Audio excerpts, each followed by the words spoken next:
Bonjour à tous, bonjour. Alors, bienvenue aux conférences COVID-19 en milieu de travail. Alors, c'est la dernière de notre série.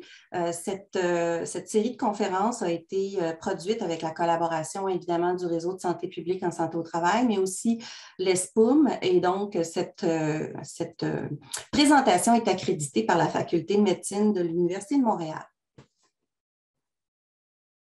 Alors, les objectifs de l'ensemble des conférences COVID, je vous le rappelle, au terme de ces activités de formation, médecins et professionnels du réseau de santé publique en santé au travail, ou en fait du réseau de santé publique, disposeront des arguments nécessaires, éclairés par des connaissances et opinions d'experts les plus récentes, pour orienter leurs activités contre la COVID-19 dans l'environnement de travail.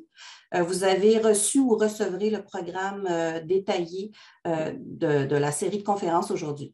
Le comité scientifique et comité organisateur, vous les avez à l'écran. Alors, pour le comité scientifique, Dr Stéphane Caron, Tania Abouchakra, Dr Ariane Courville, Claire Labrie, Marie-Ève Pelletier et Dr Stéphane Perron vous ont concocté cette série de webinaires à l'aide d'un comité organisateur et tous et toutes ont déclaré n'avoir aucun conflit d'intérêt réel ou potentiel avec le contenu de cette activité. Alors, déroulement et consignes, de façon générale, les micros et caméras sont fermés. Vous pouvez poser des questions dans le chat.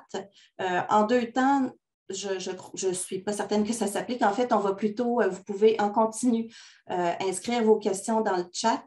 Certaines questions, on ne pourra pas tous les poser, seront posées aux présentateurs à la fin de l'ensemble de la prestation. Je vous rappelle qu'il est important d'évaluer l'activité de ce midi, notamment pour nous permettre de bonifier nos travaux, mais aussi pour vous permettre d'obtenir les attestations et crédits souhaités. La conférence est enregistrée et sera, si les prestataires nous le permettent, sera disponible en mode asynchrone sur le site web de l'INSPQ. Alors, sans plus tarder, je vous présente votre animatrice pour ce midi et les présentateurs. Alors, Marie-Ève Pelletier sera votre animatrice. Stéphane Perron, Nassim Louibi et Stéphane Caron seront les présentateurs. Marie-Ève pourra présenter de façon plus détaillée ces personnes. Mais je tenais à vous dire que, encore une fois, personne n'a déclaré de conflit d'intérêt en lien ou non avec cette activité, que ce soit des conflits réels ou potentiels. Alors, Marie-Ève, je te passe la parole. Bon webinaire. Merci. Donc, bienvenue à ce webinaire qui porte sur les modes de transmission du SRAS-CoV-2 et l'efficacité du N95 et du masque médical. Donc, au niveau du plan, on va avoir 3 présentations suivies d'une période de questions à la fin. Donc, la première présentation porte sur la mise à jour des connaissances sur les modes de transmission du SRAS-CoV-2 qui va être présentée par Dr Stéphane Caron. Ensuite, il va y avoir une présentation de Nassim Louibi qui va vous présenter les conditions d'utilisation du N95 et du masque médical. Et finalement, Dr Stéphane Caron va nous présenter l'efficacité comparative du N95 et du masque médical. Donc, au niveau des objectifs de la conférence, donc au terme de cette activité, là où la participante sera en mesure de décrire les dernières connaissances sur les modes de transmission du SRAS-CoV-2, de distinguer les caractéristiques et les fonctions propres au N95 et au masque médical et de comparer leur efficacité théorique, donc c'est-à-dire en laboratoire, et pratique, c'est-à-dire épidémiologique, à réduire la transmission du SRAS-CoV-2 et à bloquer les particules. Donc, on va commencer avec la première présentation de Dr Stéphane Perron. Donc, Dr Perron est médecin spécialiste en santé publique et médecine préventive. Il a notamment été médecin conseil à la DSP de l'Agence de la santé et des services sociaux de Montréal, secteur urbain et santé, pendant 11 ans.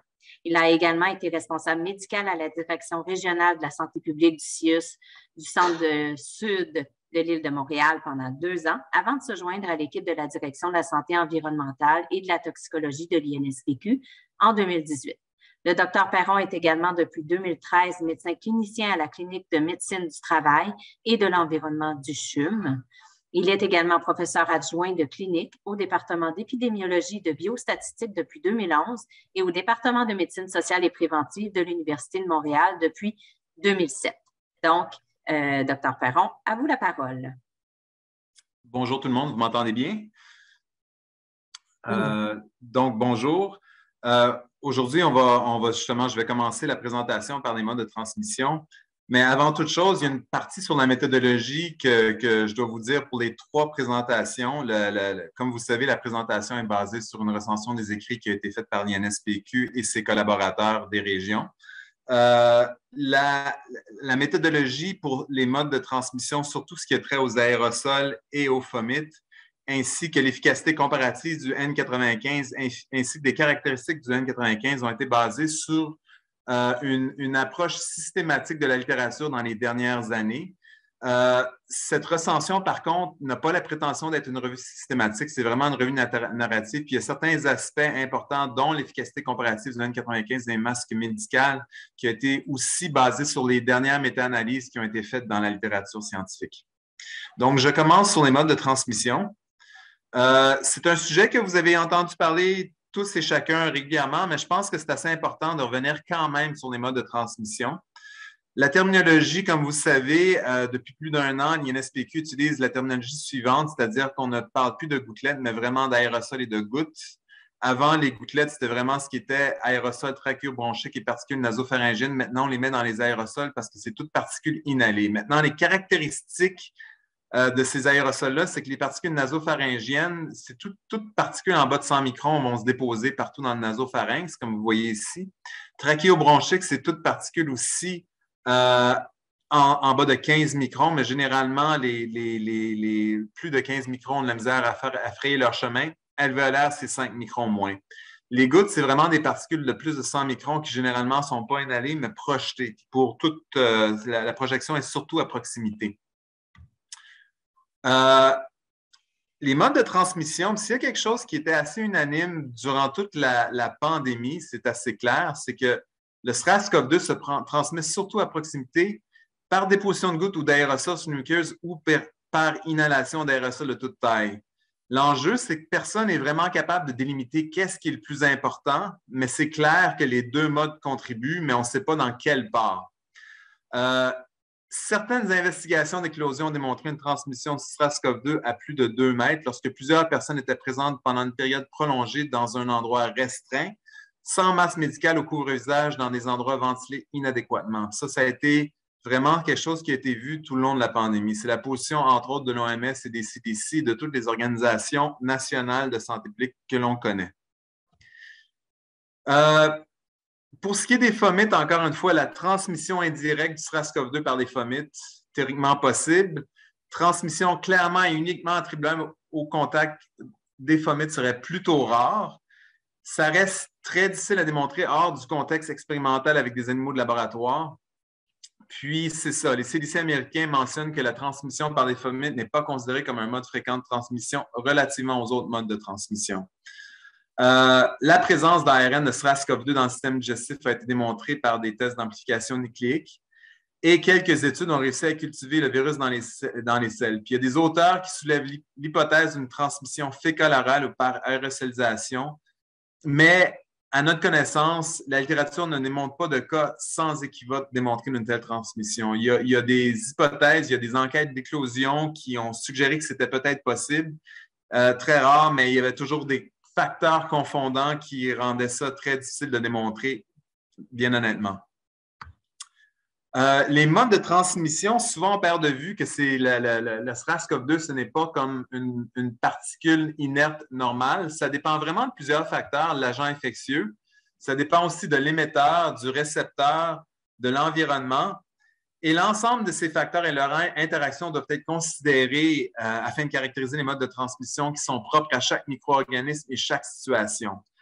Comme vous le savez, la tuberculose, le sédicille, la gastro et les coronavirus ne se transmettent pas, ou en tout cas, l'agent infectieux ne réagit pas de la même façon.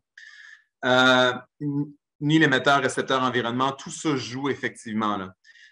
Quand on regarde les données épidémiologiques, les modèles mathématiques expérience animale, ce sont tous des outils qui peuvent nous permettre d'élucider les modes de transmission des maladies contagieuses, mais La simple démonstration de la présence d'un bioaérosol par détection PCR ou TAN, c'est insuffisant pour déterminer à elle seule si les modes de transmission et les risques d'acquisition d'une infection.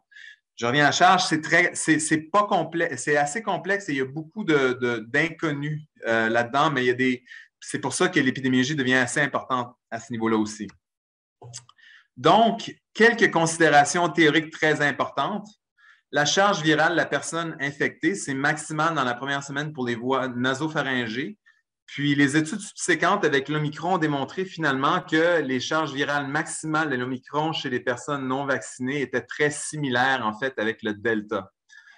Juste pour mettre une mise à jour à ce niveau-là. Le statut clinique, les personnes symptomatiques seraient plus contagieuses. Il y a quand même beaucoup de débats par rapport à ça. Il y a des études expérimentales qui ont tendance à nuancer ce constat-là aussi, mais c'était ce qui était démontré aussi. Les charges virales aussi dans les sécrétions, comme je l'ai dit, les charges virales en moyenne 2 à 3 fois plus élevées et en médiane 4 fois plus élevées pour le Delta que l'Alpha, mais l'Omicron, c'est ça pour les non-vaccinés, similaire au Delta. La durée moyenne d'excrétion, 17 jours pour les voies respiratoires supérieures, 14 jours pour les voies respiratoires inférieures. Ça, c'est par détection par PCR. Je vais revenir plus tard sur les nuances, mais ce n'est pas parce qu'on excrète du virus, encore une fois, qu'on est infectieux. Le potentiel d'infectiosité lorsqu'en aérosol, il y a une grande incertitude dans le contexte réel. Il y a des études de laboratoire qui ont démontré un potentiel d'infectiosité de moins de 5 minutes, très, très court, à plus de 3 heures. Donc, il y a vraiment une marge d'incertitude entre ces deux fourchettes-là. Et c'est encore difficile à dire exactement combien de temps que l'aérosol peut être, avec du virus, peut être cultivé et être infectieux. L'autre point très important, c'est qu'après 9 jours de symptômes chez les personnes immunocompétentes avant le Delta et l'Omicron, on n'était plus capable de cultiver de virus. Donc, même si on avait une présence de virus, le virus comme tel n'était plus cultivable. Le tropisme cellulaire est très, très important. L'épithélium nasal, c'est vraiment là où il y a les plus grandes concentrations d'expression de récepteurs d'ACE2 dans l'arbre respiratoire. Puis, on voit que l'Omicron a d'ailleurs un tropisme assez fort avec l'épithélium nasal. Puis, exactement comme je viens de dire, les cellules et surfaces nasopharyngées seraient plus susceptibles. C'est vraiment le cas pour Omicron. Le rôle du diamètre, quel aérosol? C'est 1, 2, 3, 4, 5, 10 microns qui est important. Pour l'instant, c'est inconnu. Puis, étant donné le fait que le virus, il y a un tropisme, donc les récepteurs sont beaucoup dans l'arbre nasopharyngé, ben, c'est des aérosols de toute taille pour être impliqués dans la transmission. La dose infectante par inhalation chez des singes, ce qu'on a trouvé, c'est entre 36 et 179 unités formatrices de plaques. C'est un proxy de virus cultivable. C'est avec la souche originale du SRAS-CoV-2. C'est dans ces eaux-là qu'on est. Là, je reprends la position du CDC. C'est although infection, c'est reprendre le point que ça peut arriver à plus de 6 pieds par une source infecté, ça arrive moins fréquemment qu'à courte distance, mais comme le CDC dit, ça a été documenté dans des circonstances qu'on pouvait prévenir. Puis, dans des cas, c'est que le CDC a rapporté après que la personne infectieuse a quitté. Puis, le CDC revient avec ses points, puis ça, c'est le 13 janvier, d'enclosed space, increased exhalation, puis prolonged exposure. Puis, il y avait une série de références qu'on a regardées, ainsi que des références subséquentes qui ont été publiées. Puis, on a essayé justement d'avoir une approche un petit peu plus systématique pour regarder c'est quand que la transmission était plus probable à 2 mètres, puis quand il y avait des facteurs confondants très, très importants ou qu'il y avait des données tout à fait inadéquates pour démontrer cette transmission-là. Puis, il y a plusieurs études, en fait, dont celle de Groves dans un centre sportif. Je vais vous montrer l'autre diapositive où la transmission à 2 mètres était probable. Mais les autres études, il y avait toujours des facteurs de confusion ou des informations qui étaient vraiment pas adéquates, qui ne nous permettaient pas de dire s'il y avait d'autres types de modes de transmission. Il n'y avait pas juste l'étude dans le gym américain, mais des études dans des restaurants ou des séjours en isolement en Nouvelle-Zélande où on voit qu'il y a une transmission à plus de 2 mètres. Ce qui est très Ce qui est très particulier, en fait, c'est que chacune de ces fois qu'on a réussi à bien documenter des transmissions à plus de 2 mètres par inhalation, encore une fois, ce qui n'était pas clair, c'est la taille des aérosols impliqués, parce qu'à chaque fois, c'était dans des contextes où il n'y avait pas de ventilation ou dans l'étude de la Nouvelle-Zélande, vraiment un dispositif mal positionné qui serait en cause et qu'il y avait quand même un apport d'air assez important, ce qui ne nous permet pas de savoir, un peu comme l'étude avec des furets, c'est quoi la taille des particules, c'était-tu vraiment juste des aérosols de très petite taille ou de toute taille aussi. Mais ce qui est très clair, c'est quand il n'y a pas de ventilation, quand il y a des flux d'air, quand il y a une concentration de personnes, puis plus de temps que les gens passent non protégés dans un milieu, plus les gens sont à risque. Parce que ça, c'est une autre chose qui ressort, c'est que généralement, c'est quand les gens sont à découvert qu'ils n'ont pas de masque aussi qu'on observait cela. Donc, pour répéter, c'est lorsqu'il y a une ou plusieurs personnes dans un endroit restreint, généralement sans masque ou sans couvre-visage, absence de ventilation, puis patron non souhaitable de flux d'air directionnel qui entraîne dans leur sillon des particules infectieuses. Fait que vraiment, le message principal, c'est que toute chose étant égale par ailleurs, là où le risque est vraiment très augmenté, c'est à proximité, surtout non protégé, puis plus le temps qu'on passe, plus on devient à risque. Je vais passer la parole à mon collègue Nassim. Oups, il reste un... Oui, c'est ça. Donc, dernière diapositive. Conditions idéales pour avoir des particules en suspension avec potentiel élevé de transmission, c'est plusieurs personnes qui sont infectées depuis moins de 9 jours. Fait que si on est aux soins intensifs, bizarrement, généralement, c'est pas là que les personnes vont être les plus à risque, à moins qu'il y ait des personnes qui ne sont pas immunocompétentes. Dans des endroits sans ventilation, sans port de masque, contact rapproché prolongé, puis risque augmenté pour ceux qui sont en aval des flux d'air directionnels, surtout si ce n'est pas ventilé encore une fois. Et là, je vais vraiment passer la parole à Nassim. Merci Stéphane. Donc, avant de passer la parole à Nassim et pendant qu'il prépare sa présentation, en fait, je vais vous faire une courte présentation. Nassim Louibi est hygiéniste industriel dans l'équipe de santé au travail de la Direction de santé publique de Montréal. Il est membre de la cellule scientifique de santé au travail et du comité d'harmonisation en hygiène du travail. Il a un rôle d'intervenant, de formateur et de conseiller en hygiène industrielle. Il est aussi, entre autres, membre actif du sous-groupe de travail hygiène et du groupe barrière de l'INSPQ. Nassim a d'abord exercé dans le domaine de la recherche et développement en génie biologique et en agroforesterie. Il a ensuite choisi le domaine de l'hygiène industrielle et environnementale car il a été considérablement inspiré par les bénéfices que peuvent apporter les différentes sciences fondamentales et appliquées à la santé humaine et environnementale. Donc, sa présentation portera sur les conditions d'utilisation du masque médical et du N95. Donc, Nassim, à vous la parole. Donc, merci beaucoup, Marie-Ève. Merci, Stéphane. Donc, est-ce que vous voyez bon l'écran? C'est la présentation que vous voyez, c'est ça? Oui, c'est super, Nassim. Parfait. Donc, c'est ça, je vais vous parler des conditions d'utilisation du masque médical et du N95. C'est sûr qu'il y a beaucoup de questions qui se posent sur la différence entre les deux et les différentes utilisations des deux masques. Donc, on va faire le point dans cette petite présentation. Donc, on va parler d'abord du masque médical, puis ensuite, on va parler du N95. Pour ce qui est du masque médical, on va voir les définitions, les utilisations qu'on en fait, sa composition, et les caractéristiques de son matériau et aussi les caractéristiques du masque au complet. On va suivre à peu près le même pattern pour le N95, mais à la fin pour le N95, on va rajouter aussi des limites d'utilisation. Donc, on va commencer par le masque médical. Qu'est-ce qu'un masque médical? C'est un dispositif médical non homologué. Non homologué, ça veut dire qu'il n'a pas été homologué par Santé Canada parce que c'est un classe 1 qui est non invasif. Donc, répondant à des critères de performance des normes nord-américaines et européennes. Donc, c'est un masque qui répond aux critères de performance des normes américaines comme ASTM F2100 et européennes comme EN 14683. Donc, habituellement, ce type de masque-là est utilisé dans des domaines classiques d'utilisation, notamment dans le milieu médical. Dans ce type de milieu-là, les masques médicaux protègent le porteur des éclaboussures des liquides biologiques qui peuvent l'éclabousser pendant les interventions. Ils protègent aussi l'entourage immédiat du porteur de ses propres aérosols, c'est-à-dire qu'ils protègent les autres de nos aérosols. Et dans une moindre mesure, selon certaines études, il réduit aussi l'exposition aux particules ambiantes. J'ai bien dit dans une moindre mesure.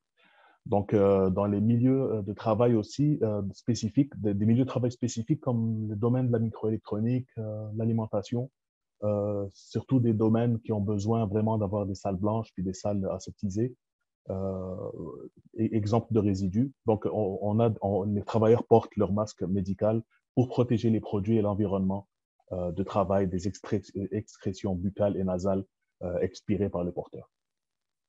Donc, c'est ça vraiment l'utilisation classique du masque médical.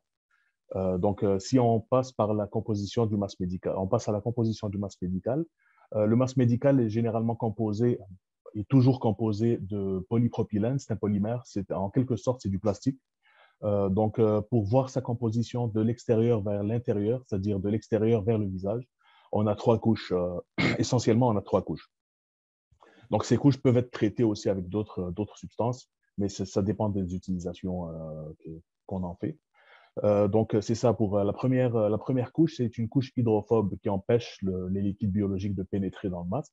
Donc, cette couche hydrophobe est composée de fibres de polypropylène thermo-impactées non tissées. C'est un mot un peu barbare pour dire que c'est des fibres qui ont été extrudées. C'est du plastique qui a été extrudé et qui ont été impactées à chaud pour éviter d'avoir un tissage. C'est-à-dire que les fibres qui ne sont pas tissées permettent d'avoir une filtration beaucoup plus efficace. Après cette couche-là, on a la couche intermédiaire qui est, elle, la couche filtrante. Contrairement à la première couche, elle est aussi composée de polypropylène, mais cette fois-ci, les fibres sont souplées. C'est-à-dire que c'est des fibres qui sont vraiment... elles ne sont pas extrudées, elles sont extrudées, mais elles sont soufflées en même temps. C'est-à-dire que c'est des fibres qui sont tellement petites qu'elles permettent une très, très bonne efficacité de filtration. C'est des fibres qui sont petites de l'ordre du nanomètre. Donc, ensuite, à proximité du visage, vous avez la troisième couche qui est la couche absorbante. C'est une couche qui absorbe l'humidité de l'épiderme. C'est une couche qui est composée de fibres de polypropylène thermo-impactées comme la première couche, sauf qu'elle est un peu plus légère. Donc, elle absorbe l'humidité du visage jusqu'à une certaine mesure. C'est-à-dire que je vous rappelle que le masque médical doit être utilisé dans des conditions optimales au plus 4 heures, sauf s'il est humide.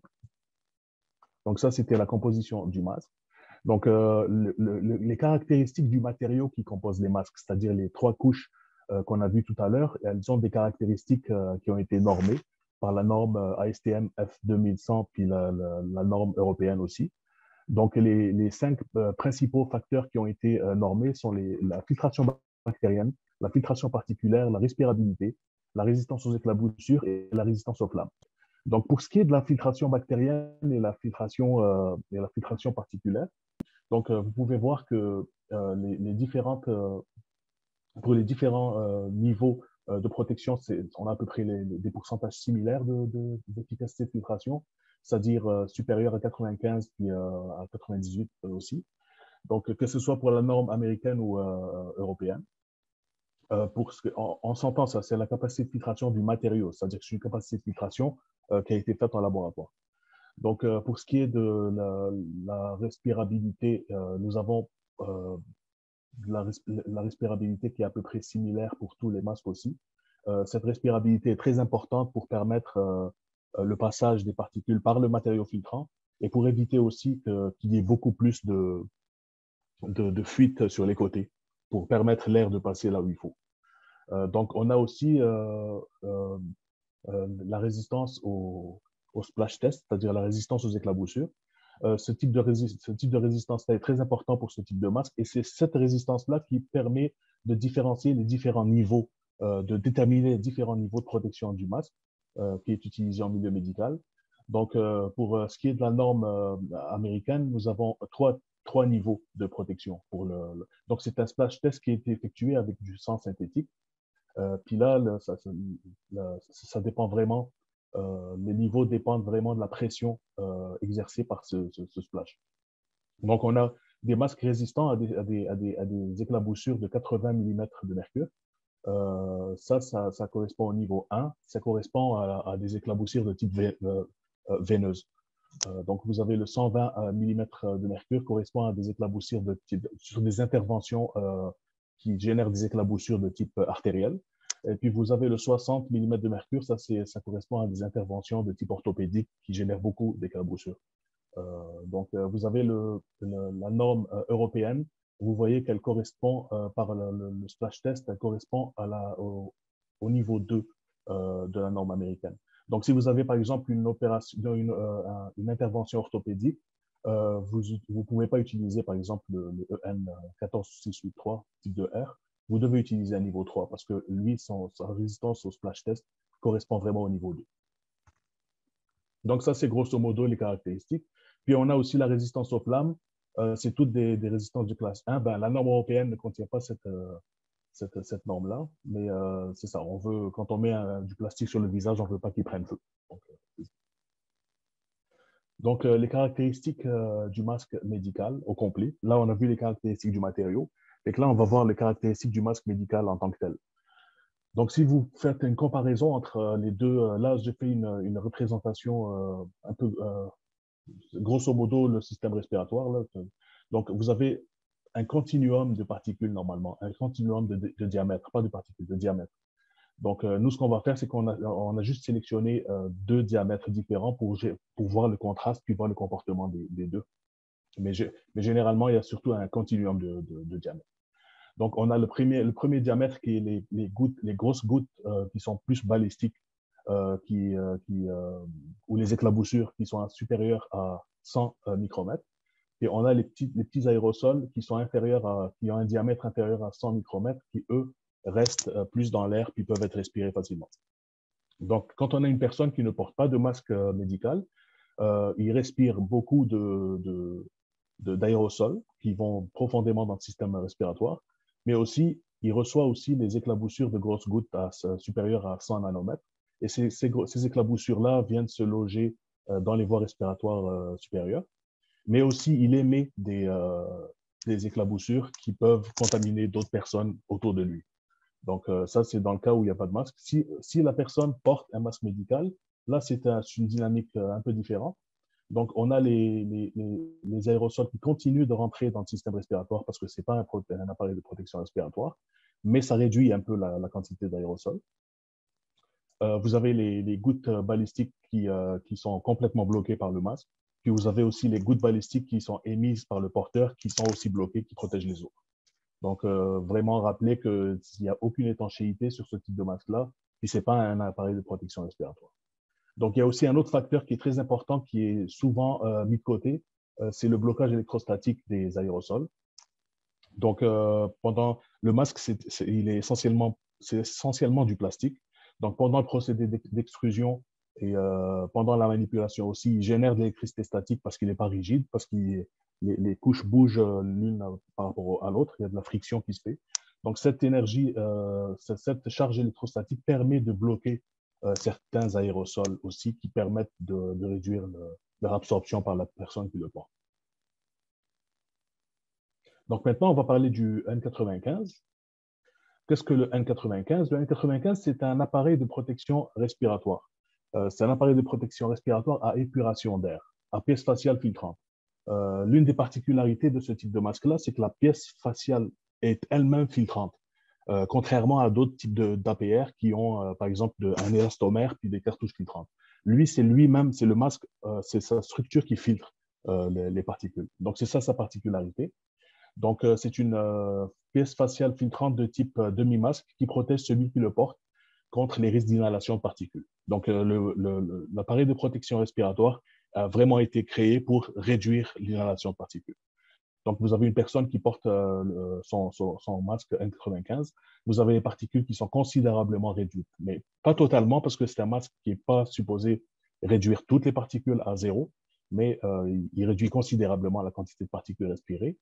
Et aussi, il peut réagir aussi il peut se comporter comme un masque médical, c'est-à-dire qu'il empêche les éclaboussures, puis il empêche aussi la personne d'émettre des éclaboussures aussi vers les autres. Pour que ça soit un APR selon la norme NIOSH 42 CFR 84, donc il doit avoir deux volets dans cet APR-là. Il doit avoir vraiment deux caractéristiques principales qui doivent être ensemble. Vous avez le pouvoir filtrant et électrostatique du matériau, exactement comme le masque médical qu'on a parlé tout à l'heure, mais combiné à l'étanchéité de sa structure. C'est-à-dire qu'il doit avoir une structure qui génère une certaine étanchéité avec le visage pour éviter que l'air ne rentre sur les côtés. Donc, ces deux paramètres-là font que l'APR puisse s'appeler un APR. Donc, on a la composition du N95, pour ce qui est du matériau filtrant, grosso modo, c'est la même chose que le masque médical.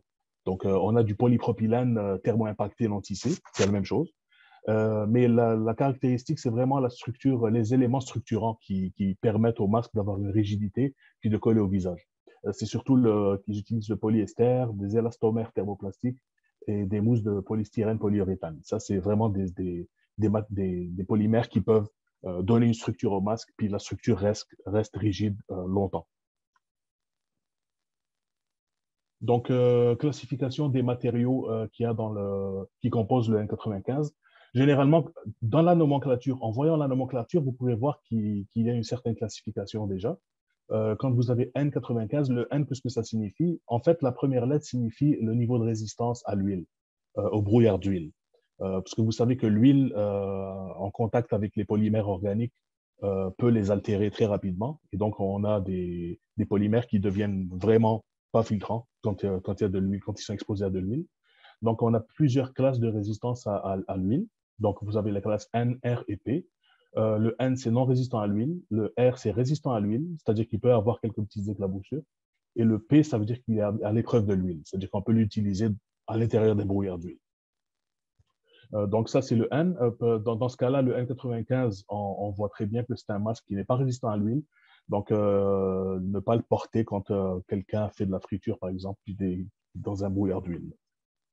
Donc, on a la deuxième partie de la nomenclature qui est le chiffre. Ça, ce chiffre-là, c'est vraiment la capacité de filtration théorique du matériau du N95. Il faut vraiment faire la différence parce que quand on dit N95, ça ne veut pas dire que le masque filtre 95% des particules. Ça veut dire que son matériau filtre 95% des particules les plus pénétrantes. C'est-à-dire que c'est les particules à 300 nanomètres. Donc, on peut avoir 95 ou 100. Donc, le masque, le N95, c'est un masque qui ne résiste pas à l'huile, puis que son matériau filtre 95% des bactéries, de façon théorique. Là, il faut vraiment savoir qu'on ne parle pas du masque au complet. Donc, c'est ça, on va en parler plus tard. Donc, les conditions d'utilisation du N95, comme tout appareil de protection respiratoire, le N95 doit rester étanche en tout temps. Et son utilisation nécessite vraiment une supervision. Parce que ça ne suffit pas qu'il soit étanche quelques heures, puis après, ça se relâche. Donc, il faut vraiment que ça soit supervisé par un programme. Donc, il y a le règlement sur la santé et sécurité au travail qui exige aux employeurs l'obligation de mettre un programme de protection respiratoire lorsque les APR sont requis. C'est-à-dire que quand l'appareil de protection respiratoire est requis pour la tâche de travail, l'employeur doit mettre en place un programme de protection respiratoire. Ce programme de protection respiratoire régit plusieurs aspects de l'utilisation du masque. C'est-à-dire que c'est une sorte de supervision de l'utilisation du masque pour maximiser son efficacité. Donc, il y a trois facteurs essentiels qui sont pris en compte par le programme de protection respiratoire. On a d'abord le facteur le plus important qui est l'ajustement et l'étanchéité. C'est-à-dire que pour qu'un masque N95 soit qualifié d'APR, il faut vraiment qu'il soit ajusté au visage de celui qui le porte. Donc, pour cela, on fait un essai d'ajustement. Cet essai d'ajustement est effectué selon la norme tous les 2 ans ou au changement de morphologie, c'est-à-dire perte de poids, gain de poids ou mutilation. Donc, vous avez les vérifications des étanchéités qui sont effectuées avant chaque utilisation. C'est-à-dire une fois qu'on a déterminé quel est le type de masque qui correspond à la personne, à chaque fois que cette personne-là porte ce masque, elle doit faire un test d'étanchéité. Puis on a aussi la gestion des registres d'ajustement, des essais d'ajustement. C'est-à-dire que puisqu'ils sont faits aux 2 ans, puis dans certains cas à un peu moins de 2 ans, donc il faut vraiment dresser un registre avec le nom de tous les travailleurs qui portent les masques, puis le modèle de masque qui correspond à leur morphologie. Donc ça, c'est pour vraiment avoir des traces dans le temps. Ça, c'est quelques facteurs, entre d'autres facteurs qui sont aussi essentiels. Donc, on a aussi le soutien organisationnel qui est géré par le programme de protection respiratoire, qui est l'évaluation des risques et les choix de respirateurs, parce que les respirateurs dépendent, le choix du respirateur dépend de la concentration du risque, puis la présence du risque, le type de risque présent aussi. On ne va pas mettre des N95 pour des vapeurs organiques, par exemple. Donc, on a aussi la formation et la mise à jour des travailleurs pour leur montrer comment utiliser le masque. et aussi la procédure générale d'utilisation de l'APR, c'est-à-dire l'inspection, l'entreposage. Donc, on a la troisième portion du programme de protection qui correspond aux conditions particulières, c'est-à-dire les personnes qui portent des barbes. Par exemple, la barbe, c'est impossible de porter une barbe avec une pièce filtrante. Donc, la barbe réduit quasiment à zéro l'efficacité d'un APR. Dans ce cas-là, si une personne ne veut pas porter sa barbe, ben, il faut vraiment mettre un APR qui pourrait contrer ça, comme un APR à adduction d'air ou quelque chose de plus lourd et de moins confortable. Donc, on a aussi les lunettes, la présence de lentilles de contact, la présence de basses températures. Les basses températures permettent induisent une rigidité plus accrue des matériaux, donc réduisent aussi l'étanchéité, donc il faut faire attention. Et les enjeux de communication. Donc, tout ça, c'est des problèmes qui vraiment le PPR prend en charge, puis détermine le type de protection à mettre en fonction de leur présence. Donc, c'est ça, que les caractéristiques du N95, les principales caractéristiques, c'est que premièrement, il y a l'ajustement du masque qu'il faut prendre en compte, combiné à la filtration du matériau. Ces deux facteurs-là nous donnent un facteur de protection caractéristique. Le facteur de protection caractéristique, c'est un facteur qui a été déterminé par laboratoire pour chaque APR. Donc, on a le facteur de protection caractéristique qui est un indice qui permet de quantifier la protection offerte par un APR.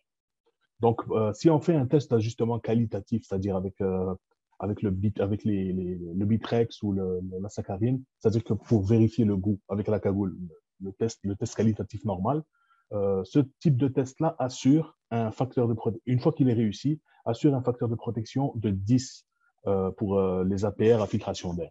Peu importe l'APR, que ce soit un APR à demi-masque ou masque complet. Donc, avec ce facteur de protection respiratoire de 10, en fait, qu'est-ce que ça veut dire un facteur de protection caractéristique de 10? C'est que la concentration à l'intérieur du masque est 10 fois inférieure à la concentration du contaminant à l'extérieur du masque. Donc, c'est ça, en termes simplifiés, ce que ça veut dire, le facteur de protection caractéristique. Donc, c'est le rapport de la concentration inférieure sur la concentration supérieure en pourcentage. Donc, ce facteur de protection permet de déterminer la concentration maximale d'utilisation parce qu'à partir d'une certaine concentration, on ne peut plus utiliser un masque ou le N95. Il faut passer à un masque avec un facteur de protection plus élevé. Donc, puis il permet aussi de déterminer le coefficient de risque, c'est-à-dire c'est le coefficient qui permet de comparer, de déterminer l'utilisation, la localisation du masque par rapport au facteur de protection. Donc, je vais vous donner un exemple à la fin pour ça. Parce que ça va faire partie de la problématique d'utilisation du N95. Donc, le manque de données sur l'efficacité, on a vraiment un manque de données sur l'efficacité absolue du N95 contre le SARS-CoV-2. Donc, c'est ça, parce que dans certaines conditions, les concentrations du contaminant dans l'air excèdent la concentration maximale d'utilisation de l'APR. Et donc, nous devons vraiment choisir un APR avec un facteur de protection caractéristique plus élevé. Au lieu que ce soit 10, il faudrait que ce soit 50 ou 100 ou 1000, dépendamment de la concentration qu'on a. Mais le problème principal avec le SARS-CoV-2, c'est qu'on n'a aucun seuil et aucune dose infectante. Donc, on n'a pas de seuil de norme ou une dose qui permet de nous dire, OK, à cette dose-là, on a certainement une infection ou pas. Donc, les doses infectantes ne sont pas connues. Donc, il est impossible de calculer la concentration maximale d'utilisation du N95 et le coefficient de risque aussi. Donc, ces deux données-là sont impossibles à calculer dans le cas du SARS-CoV-2 et c'est vraiment problématique. Donc, je vais vous donner un exemple pour ça. Donc, pour une dose infectante de 5 particules mètre cube, ça, c'est une dose hypothétique. Ce n'est pas vrai ce que je dis là, mais supposons que la dose infectante du SARS-CoV-2 soit à 5 particules par mètre cube. Donc, si on a une concentration de particules à l'extérieur du masque de 100 particules par mètre cube, le N95 bien ajusté, qui a un facteur de protection caractéristique de 10, nous permettrait d'avoir une concentration de 10 particules mètre cube à l'intérieur. Donc, si vous voyez que ce 10 particules mètre cube serait supérieur aux 5 particules mètre cube de la dose infectante. Donc, même si on porte un N95, on serait contaminé par le SARS-CoV-2. Donc, l'absence de données ne nous permet pas de faire des calculs précis. Donc, malgré le port du N95 ajusté, il est vraiment important de réduire la quantité de particules virales dans l'air ambiant, c'est-à-dire réduction à la source, car nous ne sommes pas vraiment en mesure de dire s'il empêche la transmission du SARS-CoV-2 dans toutes les conditions imaginables. Merci beaucoup. Je vais passer la parole à Marie-Ève puis à Stéphane Caron. Merci beaucoup, Nassim. Donc, pour la dernière présentation, c'est Dr. Stéphane Caron, qui est médecin de famille et qui pratique en santé au travail depuis 1992. Il s'est joint à à l'unité de santé au travail de l'INSPQ depuis 2018 à titre de médecin conseil. Il est responsable scientifique du groupe de travail SAT-COVID et il est impliqué là, dans ce dossier de la COVID à temps plein là, depuis le début de la pandémie. Donc, sa présentation va porter sur l'efficacité comparée du N95 et du masque médical. Donc, je vous rappelle que vous pouvez soumettre vos questions au fur et à mesure dans le chat de la discussion. Merci. À toi la parole, Stéphane. Bonjour, merci Marie-Ève, merci Nassim. Vous m'entendez bien? Oui, on s'entend Stéphane et on voit aussi la présentation. Parfait. Donc, moi, je vais vous parler plus de l'efficacité comparée du N95 et du masque médical. Les objectifs ont déjà été présentés. On va regarder les études en laboratoire, les études terrain, les déterminants de l'adhésion. Ensuite, on va en tirer quelques constats et des conclusions.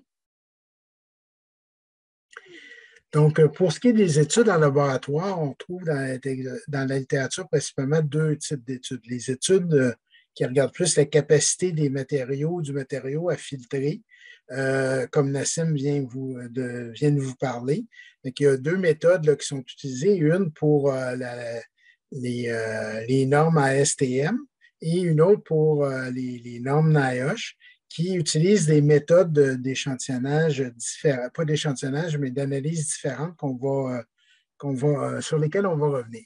Puis aussi, on a les mesures sur l'efficacité du masque à bloquer les particules, où là, on va aussi tenir compte de la capacité de filtration du matériau filtrant, mais aussi de l'étanchéité du masque, la capacité du masque à bloquer aussi les particules qui pourraient passer par les côtés. Donc, c'est des montages là, qui simulent l'émission de bioaérosols et l'inspiration avec ou sans mannequin, ou bien aussi fait avec des humains.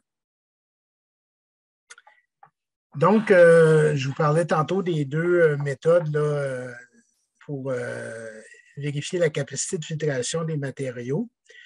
Donc, la norme ASTM, qui est utilisée habituellement pour les masques médicaux, on utilise des billes de latex, dont le diamètre aérodynamique médian va être autour de 100 nanomètres. Les vitesses frontales, comme vous pouvez voir, sont assez étendues. Là, ça va de 0,5 à 25. Puis, l'efficacité cible, c'est 95 %, comme Nassim vous a montré dans les tableaux tout à l'heure. Pour ce qui est de la méthode de NIOSH, on utilise du NaCl avec à peu près un 300 nanomètres là, de diamètre aérodynamique médian. Et puis là, les vitesses frontales sont plus restreintes et on vise aussi une efficacité cible de 95 %. Par contre, à cause des différences justement dans ces méthodes-là qui sont utilisées, les résultats dans une méthode n'égalent pas les résultats dans une autre méthode. Donc, par exemple, si on regarde, il y a des benchmarks qui ont été faits par des RSST à l'automne 2020 et qui montraient que, par exemple, des masques médicaux qui répondaient à la norme ASTM, donc qui avaient une filtration particulière supérieure à 95 %, qui donnait une efficacité de filtration avec la méthode de l'IRSST qui est très semblable à celle de NIOSH, supérieure à 80 %. Et dans une autre étude, on voyait que les masques médicaux, avec la méthode de NIOSH, du NaCl, avaient de 55 à 88 % selon le modèle de masque. Et pour le N95, ils étaient tous supérieurs à 98 %. Les autres tests, la filtration particulière, la filtration bactérienne, la filtration virale, pour les deux types de masques là, était toujours supérieur à 97 %. Donc, quand on regarde les tests qui vont plus regarder la capacité à bloquer les particules, les études qui ont regardé de ce côté-là, ben, on voit que l'efficacité du N95 là, est supérieure en contexte contrôlé, c'est-à-dire en contexte de laboratoire. Toutes ces études-là ont été faites en laboratoire avec des humidités relatives contrôlées, températures contrôlées. Souvent, il n'y a pas de mouvement de l'air. Pour les études faites sur des mannequins ou des systèmes artificiels, bien, à ce moment-là, souvent, c'est dans des endroits très restreints, dans des petits aquariums de 30-50 cm de longueur. Il n'y a pas non plus comme je le disais, de mouvement d'air. Et puis aussi, souvent, les quantités d'aérosols qui vont être produites vont être sur des longues périodes, puis il va y avoir aussi des longues périodes d'analyse, longues d'exposition. Si on regarde ici, quand on compare la capacité à bloquer du masque porté par le contact, alors que la source, elle, ne porte pas de masque, on a une étude là, qui montrait que pour le N95 ajusté, on avait au-dessus de 99 % d'efficacité, 57 % pour le masque médical. Par contre, quand on regarde dans la même étude, puis qu'on avait un N95 qui était présumé non ajusté, qui n'avait pas été scellé, on se rapproche à ce moment-là plus de l'efficacité du masque médical avec un 66 %. Et pour le masque médical qui, lui, était scellé, qui était artificiellement ajusté, on allait chercher tout près aussi de l'efficacité à ce moment-là du N95 ajusté avec un 95 %. Dans une autre étude, elle aussi en laboratoire sur des mannequins, mais avec cette SARS-CoV-2 et non de l'influenza, avec des diamètres médians là, qui étaient autour de 5,5 microns. On allait chercher 79 à 90 % pour le N95 ajusté et 47 à 50 % pour le masque médical. On peut voir par contre que pour le N95 présumé non ajusté, on se situait plus là, dans le 57 à 86 %, donc c'était entre le masque médical et le N95. Par contre, aussi, ce qu'on s'est rendu compte dans la recension de la littérature, c'est que l'efficacité du masque médical à bloquer des aérosols, elle n'est pas nulle. Par exemple, si on regarde l'étude de Pan, la capacité à bloquer des aérosols sur mannequin, par exemple, à 0,5 microns, on avait 30 % pour le contact, 40 % pour le cas. Et quand on augmentait à 5 microns, c'était à 80 % pour le cas et le contact. Dans une autre étude, toujours sur des mannequins, à 0,6 microns, on avait 40 % de blocage et entre 4,7 et 7 microns, on avait 80 % de blocage. Donc, on peut voir que plus les particules sont grosses, plus la capacité du masque médical à les bloquer est importante. Aussi, pour ce qui est toujours là, au niveau du masque médical par rapport aux aérosols, il y a des études qui montraient que le masque médical bloquerait à la source tous les aérosols de 20 microns et plus. La capacité du masque médical à bloquer des particules augmente lorsque celui-ci épouse bien le visage. Il y a plusieurs études là, qui ont démontré cela. Puis l'efficacité à bloquer, elle augmente aussi lorsque le cas et le contact portent le masque médical. Donc, on voit que de 47 à 50 % quand seulement le contact portait le masque, on augmente à 71 et 76 % dans une étude. Dans l'autre étude, on passait de 41 % à 84 % et même à 96 % si les deux masques épousent bien le visage. Maintenant, on va passer aux études de terrain en milieu de travail, donc en conditions de travail réelles. à venir jusqu'à tout récemment, on n'avait pas d'études comparatives portant sur l'efficacité. Donc, dans notre recension, il n'y avait pas d'études comparatives qui portaient sur l'efficacité du N95 et du masque médical hors milieu de soins. C'était des études cas témoins, des essais randomisés qui étaient faits en milieu de soins.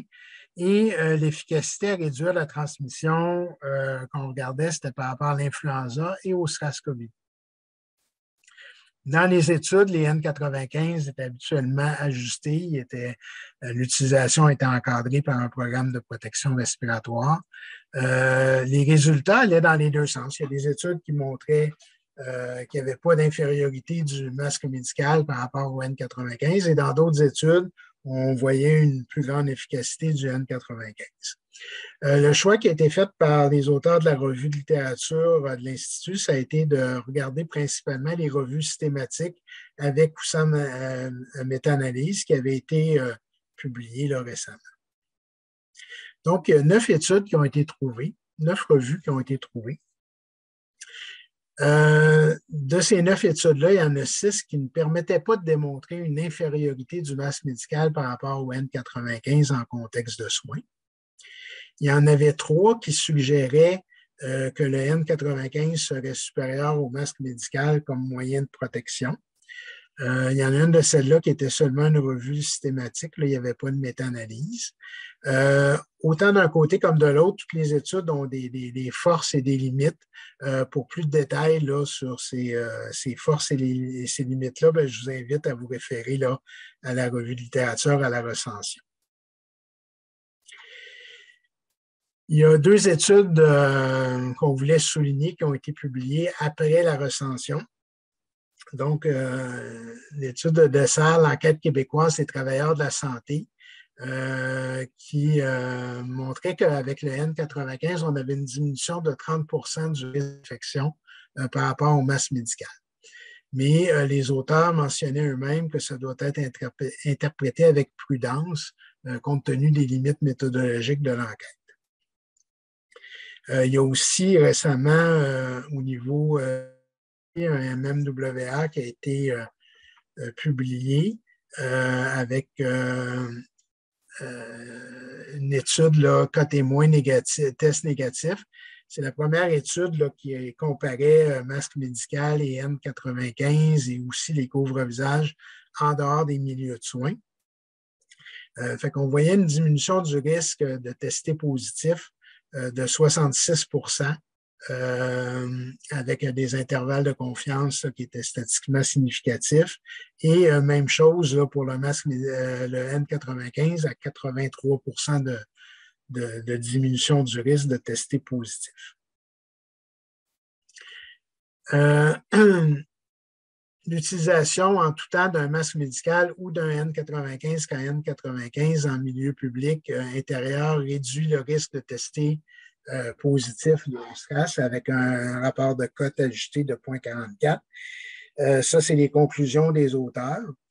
Au niveau des limites de cette étude-là, ben, il n'y avait pas de comparaison statistique entre le masque médical et le N95. Les deux étaient comparés au groupe là, qui ne portait pas de masque. Ce qu'on se rend compte aussi, c'est que les intervalles de confiance des résultats des deux types de masques se chevauchent là, presque entièrement. Puis, il y avait une possibilité aussi de biais de sélection probable là, du fait que les cas et les témoins qui passaient des tests ne les passaient pas nécessairement pour les mêmes raisons. Donc, dans l'ensemble, quand on mettait ces résultats-là, dans l'ensemble de toute la preuve qu'on avait disponible, ça ne changeait pas les conclusions là, de la recension qui avait été faite pour le moment. L'autre chose importante aussi à regarder, c'est les déterminants de l'adhésion au port du masque. À la fois le masque médical et le N95 se doivent, là, pour être efficaces, d'être en bonne condition et d'être bien portés en tout temps lorsqu'ils sont indiqués. Pour le N95, comme Nassim le disait, oui, il y a la capacité de filtration du matériau, mais il y a aussi sa capacité à créer un joint étanche, à créer une étanchéité qui est importante pour qu'il puisse jouer son rôle d'appareil de protection respiratoire. Donc, il doit être bien ajusté. Il doit faire l'objet aussi d'une formation pour être utilisé adéquatement. Puis tout ça doit être encadré dans un programme de protection respiratoire. Il y a une revue systématique de Beckett avec méta-analyse qui a été faite en pré-pandémie lors de vagues d'influenza qui comprenait 4 études où on a comparé l'adhésion au port du N95 et du masque médical. Et l'adhésion au masque médical était plus élevée que celle pour le N95 avec un rapport de cote de 1,26, donc 26% plus élevé. Et c'était statistiquement significatif. Il y avait peu d'hétérogénéité entre les résultats entre les études. Donc, les explications possibles pour expliquer cette adhésion-là qui pourrait être plus importante pour le masque médical, c'est que les deux causent des inconforts, mais possiblement plus d'inconfort pour le N95.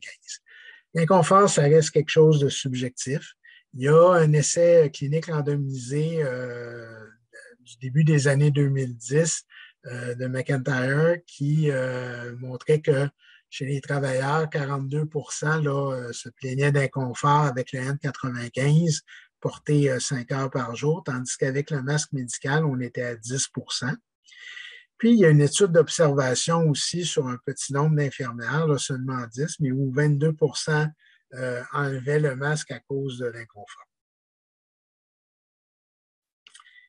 Il y a d'autres effets secondaires aussi qui peuvent expliquer peut-être le fait que le masque est moins bien porté ou pas toujours porté ou pas porté adéquatement. Il y a l'effet de l'anxiété. Dans la revue de littérature, on regarde différents aspects de l'anxiété. Fait que l'anxiété qui peut être causée par le fait de porter un masque pour les gens qui seraient claustrophobes ou c'est l'impression de moins bien respirer, tout ça. Mais il y a aussi l'anxiété qui pourrait être causée par le fait de l'inquiétude de ne pas avoir le bon niveau de protection aussi. Fait que c'est deux aspects de l'anxiété qui sont relevés dans la revue de littérature. Il y a la céphalée et les autres symptômes neurologiques, les effets dermato au niveau de la peau, les plaies de pression, les difficultés de communication, les effets sur les paramètres physiologiques. Pour plus de détails sur tous ces effets-là, vous pouvez vous référer à l'annexe 2 de la recension. Par contre, les résultats étaient plus difficiles à interpréter, les différences n'étaient pas toujours évidentes. Puis aussi, même quand on voyait des changements comme par exemple par rapport aux paramètres physiologiques, c'était difficile aussi probablement que l'effet clinique, lui, n'était pas significatif. Les constats auxquels ça nous a amené dans la revue de littérature, c'est que le N95, à la condition d'être bien porté et ajusté, est plus efficace que le masque médical pour diminuer l'exposition aux aérosols de petite taille, moins de 5 à 7 microns. Ça, c'est selon des données de tests expérimentaux en laboratoire, comme je vous disais, en conditions contrôlées, avec souvent des distances qui sont faibles et des concentrations de particules assez importantes en absence de mouvement d'air et souvent aussi de ventilation. L'efficacité du masque médical à bloquer les aérosols n'est pas nulle, comme on en a parlé. Lorsque le cas et contact portent correctement le masque, la grande majorité des aérosols de toute taille semblent bloqués. Puis aussi, quand le masque est épouse bien le visage, on augmente aussi cette capacité de blocage. Puis, au niveau des données épidémiologiques disponibles provenant de différents contextes de travail réel en milieu de soins, ça ne permettait pas de statuer que le masque médical était moins efficace que le N95 pour prévenir les infections à influenza ou à SARS-CoV-2. Pour expliquer cette différence-là qu'on ne voit pas en contexte réel de travail, il y a deux hypothèses qui sont émises dans la littérature. Donc, il y a certains auteurs qui ont évoqué là, le fait que le masque médical est possiblement aussi efficace que le N95 compte tenu des caractéristiques de transmission propres au SRAS. Stéphane Perron vous en a parlé en début de présentation. Donc, est-ce que les plus grosses particules pourraient avoir un rôle plus important à jouer? À ce moment-là, ces particules-là, ces plus gros aérosols-là, se comportent peut-être un peu différemment des plus petits aérosols. Ils suivent peut-être moins les flots d'air qui passent au pourtour des masques, qui sont mieux bloqués par le masque barrière à ce moment-là. Fait qu'il y a différentes hypothèses là, qui ont été émises là, pour dire que finalement, selon les caractéristiques de la transmission, ben, le masque médical pourrait être suffisant. Ensuite, l'autre hypothèse, c'est que l'adhésion au N95, qui semble moins importante qu'avec le masque médical en situation de non-pandémique, ben, amènerait, là, à cause de l'inconfort, tout ça, un masque médical qui est parfois délaissé ou mal porté, qui pourrait à ce moment-là expliquer là, qu'on ne voit pas là, la différence sur le terrain. Ou aussi le fait que même si on a un test d'ajustement qui est bien réussi, puis qu'on fait un fit check en début de travail, qui est réussi, aussi une vérification d'étanchéité en début de travail qui est réussie, bien, ça ne veut pas dire qu'on réussit à conserver cette étanchéité-là tout au cours de la journée de travail dans toutes les situations. Rapidement, qu'est-ce qui se fait ailleurs dans le monde? Qu'est-ce qui se fait dans le monde ici aussi? En contexte de soins avec des cas de COVID-19, masque médical, il y a des juridictions qui recommandent soit masque médical ou N95. Par exemple, ils vont favoriser le N95 lorsque les concentrations sont plus élevées d'aérosols, comme l'OMS, le 5. Il y en a d'autres qui vont recommander de faire le choix d'un ou de l'autre suite à une évaluation au point de service. On a le Royaume-Uni, la Suisse, l'Australie, l'Alberta, le Manitoba. Le N95 seulement, bien, recommandé par toutes les juridictions lors des MGA. Pour les autres soins, bien, il y a le CDC, les CDC européens et l'Ontario qui recommandent le N95. Puis, on a comme la Colombie-Britannique, la France, qui, eux, recommandent là, le masque médical, sauf en présence d'IMGA. En dehors des milieux de soins, il y a la CGIH qui recommande le N95 en tout temps pour tous les travailleurs partout, mais c'est les seuls qui font cette recommandation-là. Partout ailleurs, on va retrouver soit la recommandation d'un couvre-visage ou d'un masque médical. Juste vous rappeler qu'au Québec, dès le début de la pandémie, on a recommandé le masque médical pour les travailleurs hors des milieux de soins. On a été un des premiers pays ou provinces au monde là, à faire cette recommandation, là, sinon les premiers. Et la recommandation d'avoir un programme de protection respiratoire lorsqu'on utilise un APR comme le N95, bien, c'est tout le monde, c'est partout. En conclusion, oui, en laboratoire, le N95 s'avère plus efficace que le masque médical pour filtrer et bloquer les particules de plus petite taille. Toutefois, dans un contexte réel de travail, en réalité sur le terrain, selon les études épidémiologiques, dans les milieux de soins, les deux masques sont efficaces pour prévenir l'infection à SARS-CoV-2 et on n'est pas capable de démontrer qu'un est supérieur à l'autre avec les études qui sont à notre disposition. Lorsque requis, le masque N95 il doit être choisi suite à des essais d'ajustement. Et puis, il doit être bien ajusté de façon à être étanche pour permettre d'atteindre son efficacité optimale et de jouer vraiment son rôle en tant que APR là, de type pièce faciale hermétique. Peu importe le masque choisi, l'important, c'est qu'il faut qu'il soit bien porté. Donc, pour le masque médical, il faut qu'il pose le visage le mieux possible. Il faut qu'il couvre bien le nez et la bouche. Pour le N95, il faut qu'il soit soumis à un programme de protection respiratoire qui inclut les essais d'ajustement. Puis, l'autre chose hyper importante à retenir, c'est que le masque tout seul, ce n'est pas la solution pour éviter, pour réduire les risques d'infection. Bien, ça s'inscrit, c'est une des mesures qui s'inscrit dans un grand nombre de mesures qui doivent être mises en place là, pour réduire les risques de transmission. Donc, on parle de la distanciation, de la réduction des contacts, du lavage des mains, de la ventilation, etc. Toutes les mesures qu'on retrouve dans la hiérarchie des mesures là, qui ont été publiées par l'Institut, puis aussi celle de la CNSST. Ça, vous avez les références. Merci pour votre attention, puis on va pouvoir passer à la période de questions. Merci beaucoup. Merci Stéphane et Nassim là, pour ce gros travail, puis très bien vulgarisé. On a eu des beaux commentaires aussi à ce sujet-là dans le chat.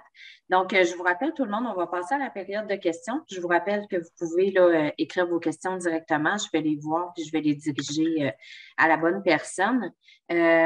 Donc, on va commencer par une question. Je vais la poser à Stéphane Perron, mais les autres, vous pouvez compléter là, au besoin.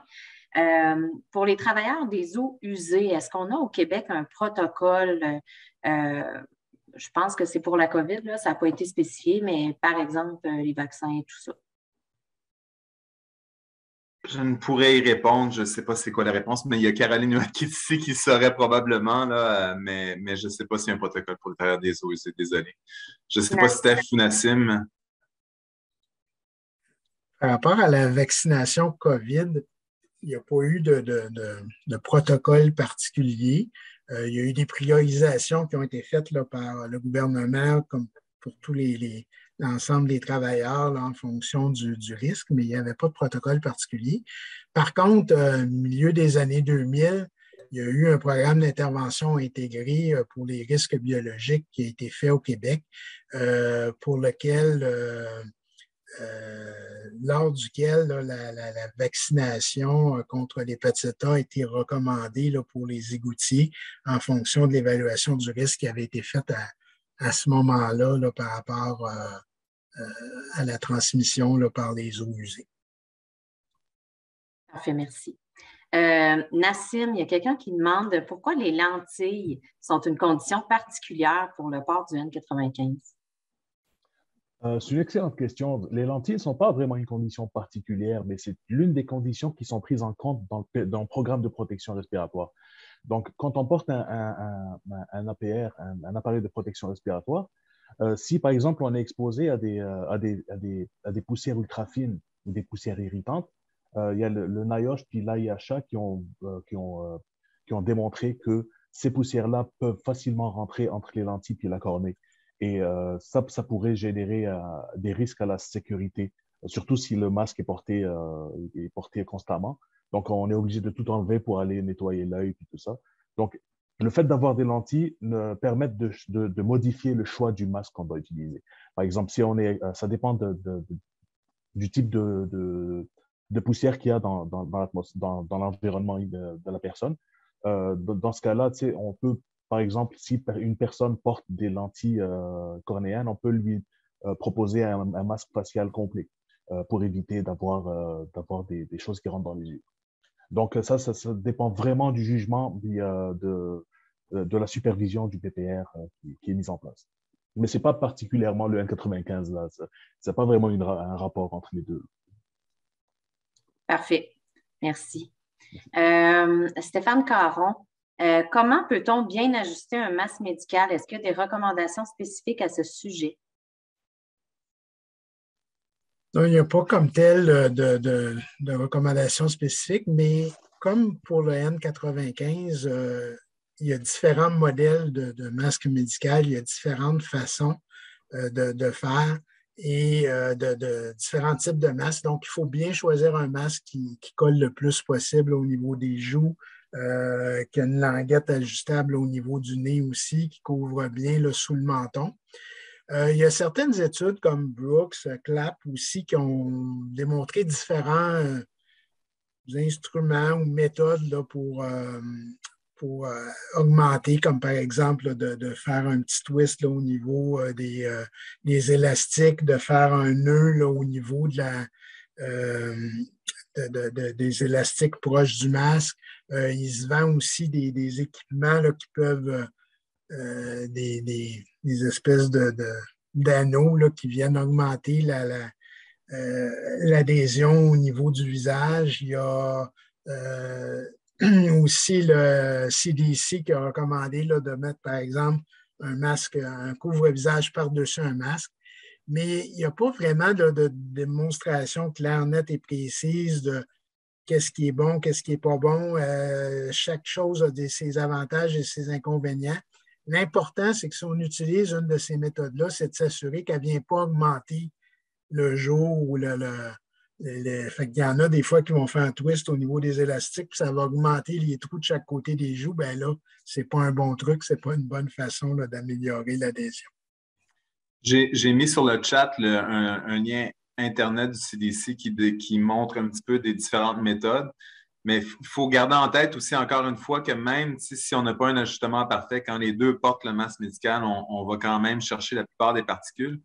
Puis, ce qu'on constate aussi, c'est que de toute manière, peu importe la façon que les masses sont ajustées sur le terrain, les résultats épidémiologiques demeurent tout de même. Fait que, on voit l'importance malgré tout, mais en théorie, on s'organise pour qu'il soit mieux, qu'il épouse mieux le visage. Fait que c'est ça les grandes lignes, finalement.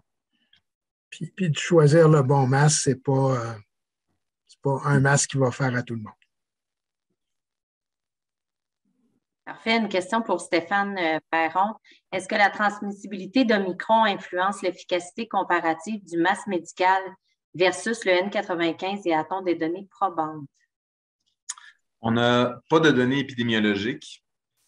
Les seules données qu'on a, c'est indirect. C'est vraiment des données sur justement, quand on regarde les risques de transmissibilité, c'est la charge virale, la taille des aérosols et autres, mais les seules informations qu'on a qui sont plus probantes pour la transmissibilité, c'est vraiment l'échappement vaccinal, la réinfection et aussi le temps de contagiosité beaucoup plus court, qui fait en sorte que les gens, il y a des stratégies comme la stratégie de traçage de contacts qui se sont plus ou moins effondrées pour tout le monde avec l'Omicron parce qu'il était déjà trop tard quand les contacts étaient avisés.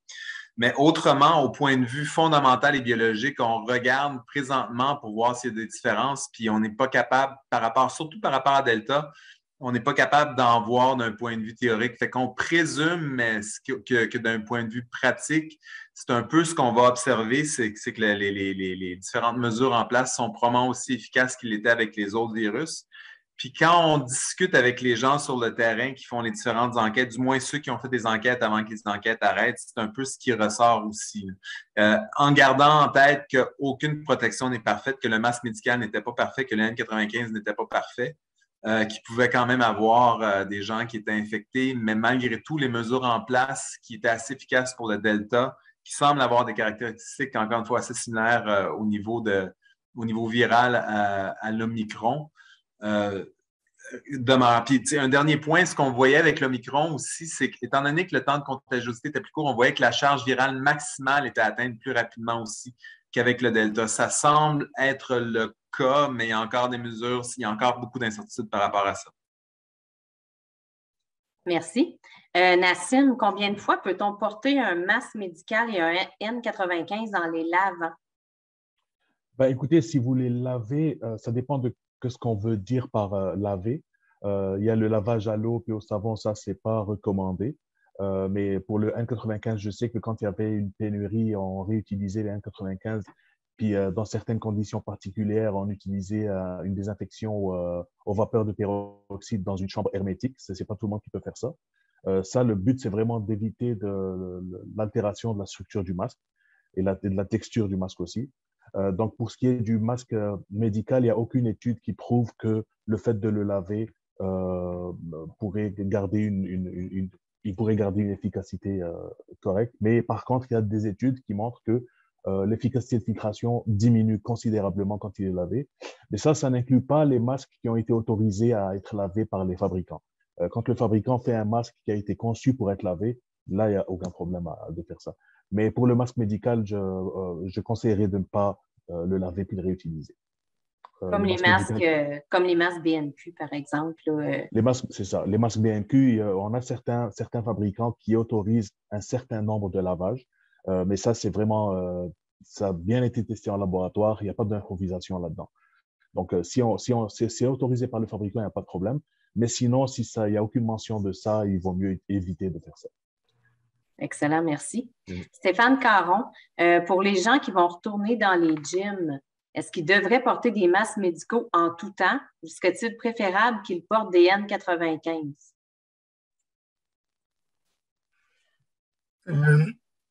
Comme on a vu dans les milieux de soins où il y a des contacts avec des cas confirmés de COVID, tout ça, on n'est pas capable de voir là, de différence au niveau de l'efficacité à réduire la transmission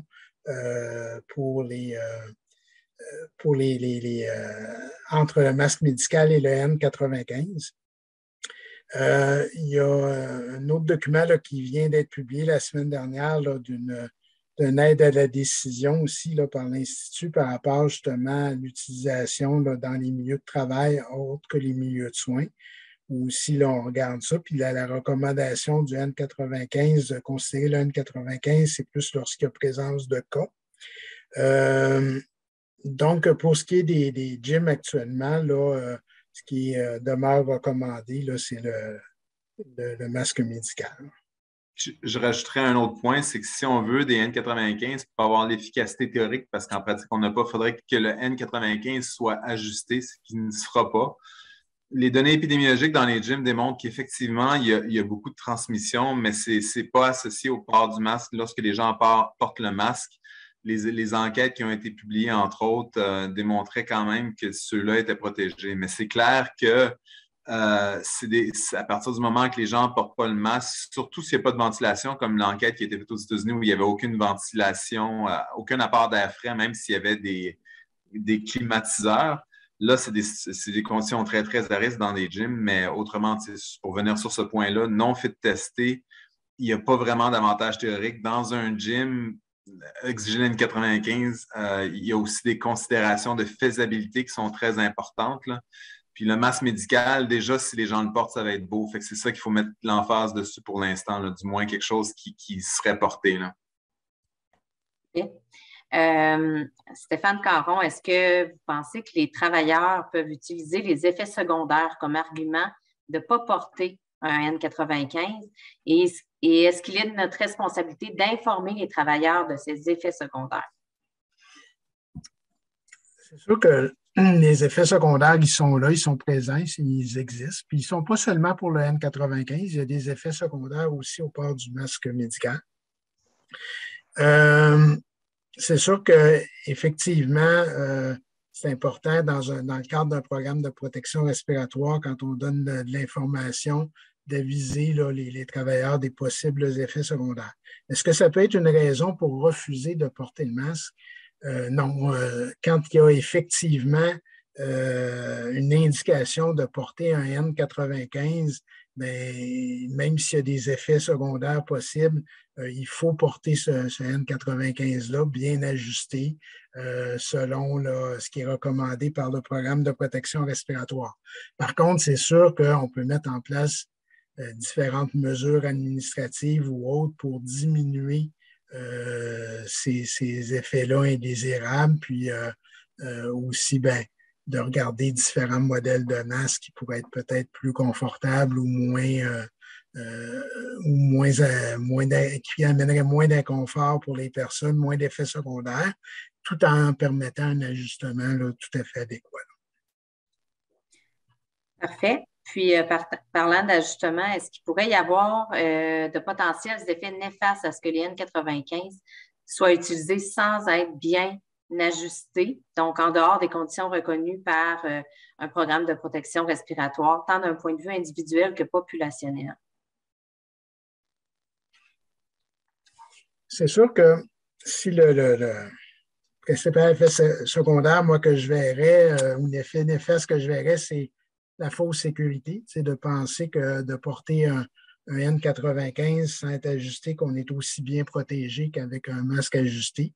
Effectivement, on perd tout le côté en tout cas, il y a un potentiel de perte le côté efficacité dû à l'étanchéité. Donc, ce qui fait qu'un N95 est un APR, il se comporte différemment d'un masque médical.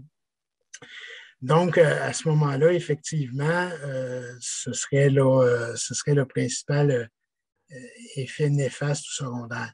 L'autre chose aussi, on a une revue de littérature actuellement qui est en cours pour justement regarder un petit peu plus là, les comparaisons entre le N95 non ajusté et le masque médical. Fait que prochainement, là, on devrait être en mesure de publier ça. Mais ce qu'on se rend compte, c'est qu'au niveau efficacité, c'est pas clair là, que le N95 non ajusté là, offre une plus grande protection là, que le masque médical. Et je laisserai peut-être Nassim ou Stéphane compléter là-dessus. J'ai peut-être un commentaire. C'est sûr que d'un point de vue populationnel, si les gens veulent le porter, un N95 non ajusté, c'est un bon masque médical. Fait que ça revient aux personnes, fait qu'il n'y a pas de contre-indication à ce niveau-là de le faire. Puis c'est comme disait Steph, dans le fond, ce qu'on veut, c'est que les gens portent le masque avec lequel ils sont le plus confortables et sont le plus à même de le porter. Fait que s'il y en a un qui préfère porter la N95, qu'il le porte, mais s'il n'est pas ajusté, sache que en théorie, il n'est pas supérieur à un masque médical. Là. Pour l'instant, ou du moins, c'est vraiment pas clair, puis en pratique non plus. C'est la seule chose.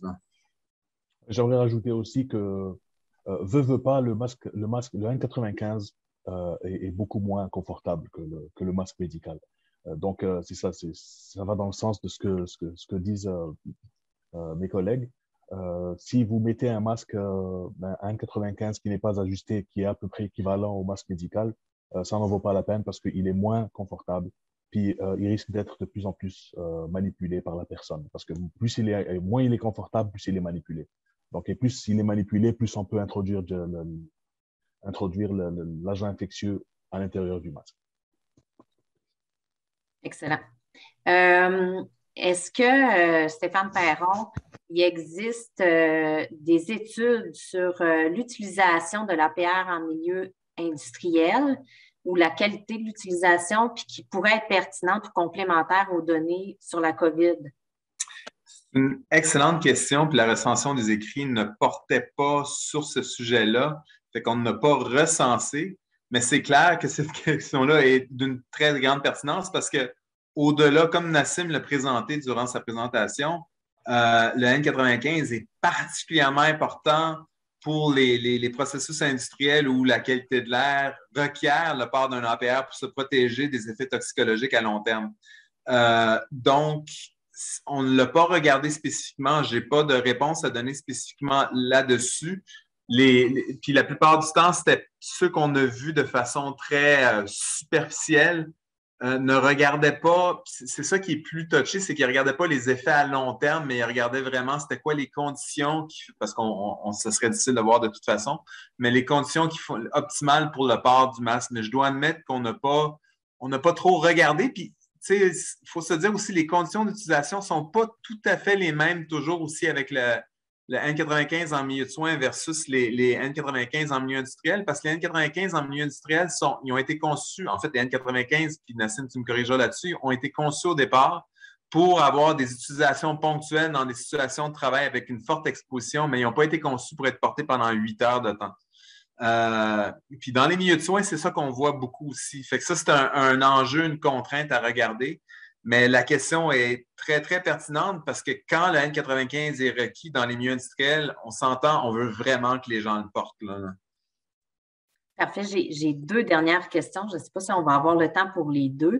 J'en ai une qui concerne en fait la dernière présentation, donc celle de Stéphane Caron. La personne aimerait revenir sur la notion d'efficacité. Est-ce que tu pourrais préciser la définition de l'efficacité dans les études présentées? Est-ce que l'efficacité représente parfois la différence entre la concentration à l'intérieur et à l'extérieur du masque et parfois la probabilité de tester positif? Les deux propositions sont bonnes, dépendant du type d'étude.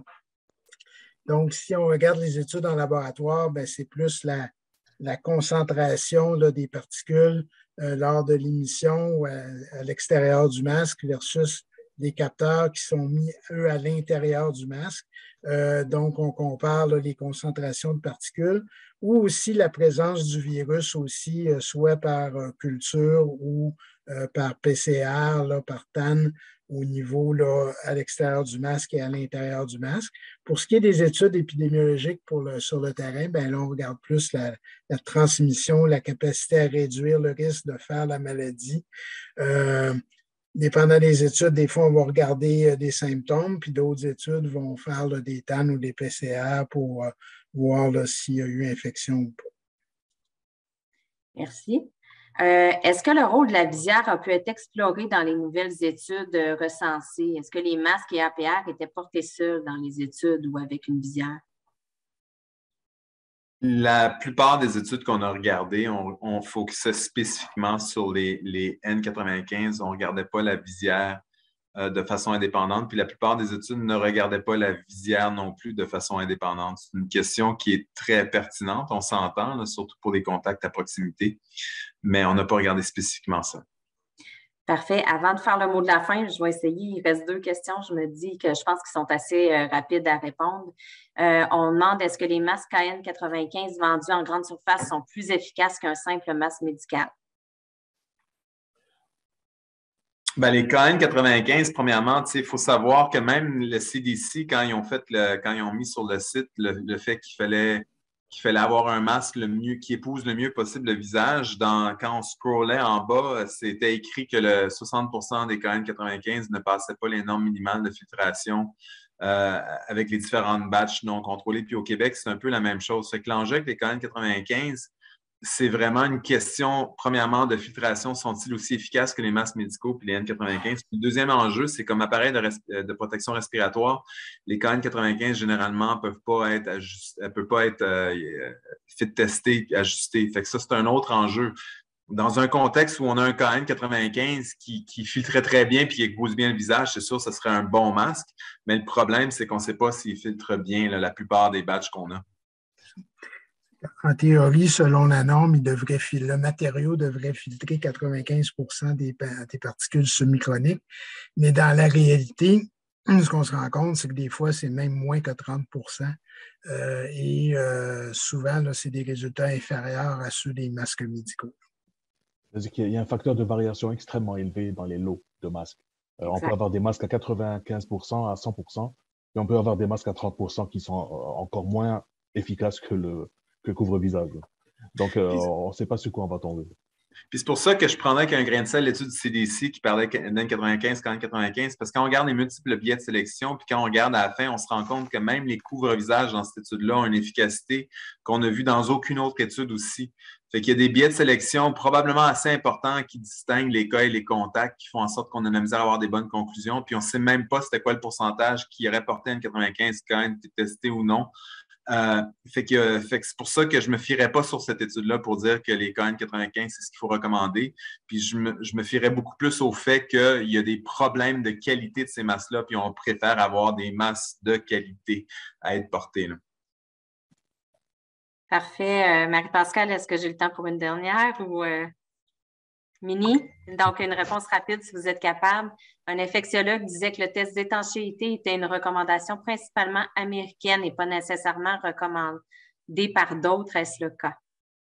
C'est le NIOSH qui gère ça. Donc, le test d'étanchéité doit être effectué avant l'utilisation du masque. C'est ça, l'essai d'ajustement doit être fait une fois tous les 2 ans pour les travailleurs selon les conditions. Donc, le but de ça, c'est vraiment de s'assurer que le masque est tout le temps, que le masque qui a été fité à une personne est tout le temps efficace.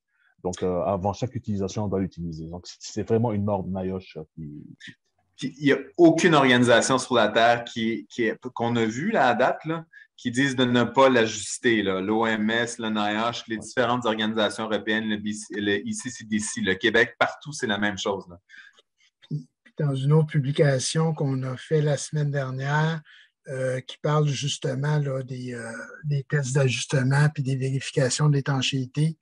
La vérification d'étanchéité réussie n'est pas garante non plus d'un ajustement adéquat.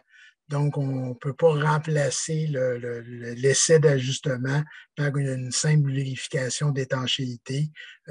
Souvent, là, la perception d'avoir réussi la vérification, là, souvent, il n'y a pas d'ajustement. L'ajustement n'est pas atteint, là, même si on réussit la vérification. Merci d'avoir parlé de ça, Stéphane. Tu m'as rappelé aussi le fait que le test d'ajustement, c'est un ajustement qui est effectué, c'est un test qui est effectué de façon statique, alors que le test d'étanchéité il est statique, alors que le test d'ajustement est dynamique. C'est-à-dire qu'il permet d'avoir des conditions réelles d'utilisation. Je vous arrête dans votre passion. Merci beaucoup, Marie-Ève, d'avoir animé la rencontre. Merci à tous d'avoir présenté. Merci encore une fois. C'était la dernière de la série COVID. On prépare actuellement une série en santé au travail, donc soyez à l'affût de vos courriels pour les prochaines rencontres et webinaires. Merci beaucoup. Bonne journée.